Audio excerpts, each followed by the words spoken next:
এই বিভেদের প্রাচীরকে ভেঙে গুড়িয়ে দিতে হবে। আমরা মানুষকে মানুষ হিসেবে কনসিডার করি না, দেখলেই বলি কোন দল করেন, দেখলেই বলি কোন পীরের মুরিদ, দেখলেই বলি কোন দল করেন। না না, সবার আগে পরিচয় হচ্ছে আমরা সবাই মানুষ। বাবার নাম আদম, মায়ের নাম হাওয়া। আর আমাদের মধ্যে সবচেয়ে বড় পরিচয় হচ্ছে আমরা মুসলিম। এখানে আমি মুসলিম ছাড়া আর কাউকে দেখতে পাচ্ছি না, সব মুসলিম। আমার কাছে পীরের মুরিদ নাই, তাবলিগের ভাই নাই, জামাত ইসলাম নাই, শাসনতন্ত্র নাই, ঐক্যজোট নাই, বিএনপি নাই, আওয়ামী লীগ নাই, কিচ্ছু নাই। আমি বুঝি মুসলমান। আমরা একে অপরের মুসলমান বলে কনসিডার করতে চাই না, তো খালি পিস পিস করি, টুকরা টুকরা করে দেশটারে শেষ করে দিলাম।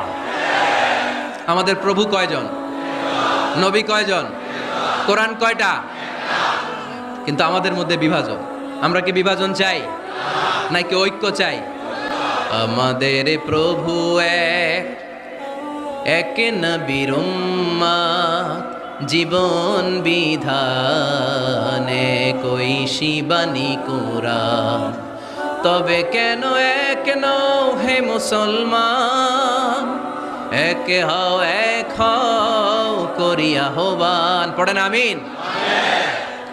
বাইতুল্লাহ এক, মদিনা শরীফ এক, উহুদ পাহাড় এক, বদরের মাঠ এক। ঠিক কি না? একটা তো জীবন আর মরণ যে একটাই, একের সাথে মিলে মিশে একটাই প্রাণ।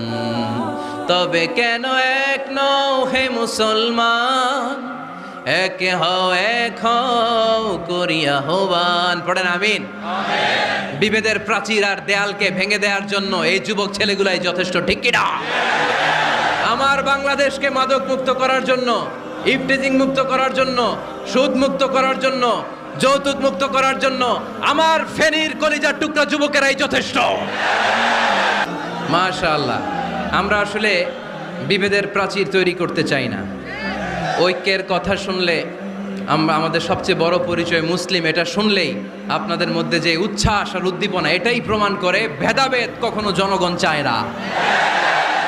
মুসলিম তৌহিদি জনতার হৃদয়ের ভেতরে ভেদাভেদ নাই, হিংসা নাই, বিদ্বেষ নাই।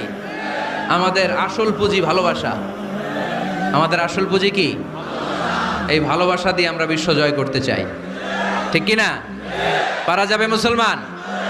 নারীদের জন্য একটাই কথা, 5 ওয়াক্ত সালাত জামাতের সাথে পড়বেন, রমাদানের রোজা রাখবেন, নিজের লজ্জাস্থানের হেফাজত করবেন, স্বামীর আনুগত্য করবেন। এই 4টা কাজ কোনো নারী করলে ওই নারীর জন্য 8টা জান্নাতের দরজা খুলে দিবে কে? আমাদের বোনগুলোকে আল্লাহ তুমি কবুল করো। আমার কলিজার টুকরা ফেনীর যুবক ছেলেদেরকে আল্লাহ তুমি সাইয়েদনা ওমরে ফারুকের মতো কবুল করো, সাইয়েদনা হামজার মতো তুমি কবুল করো, খাব্বাব খুবাইবের মতো ইসলামের বীর সেনানী হিসেবে কবুল করে নাও। আজকের প্রোগ্রামের জন্য যারা কষ্ট করেছে আল্লাহ তুমি এই প্রোগ্রামটার আমাদের নাজাতের ওসিলা বানাও। আপনারা সবাই ভালো থাকবেন, সুস্থ থাকবেন, সুন্দর থাকবেন। ঐক্যের আহ্বান জানিয়ে এখানেই শেষ করছি।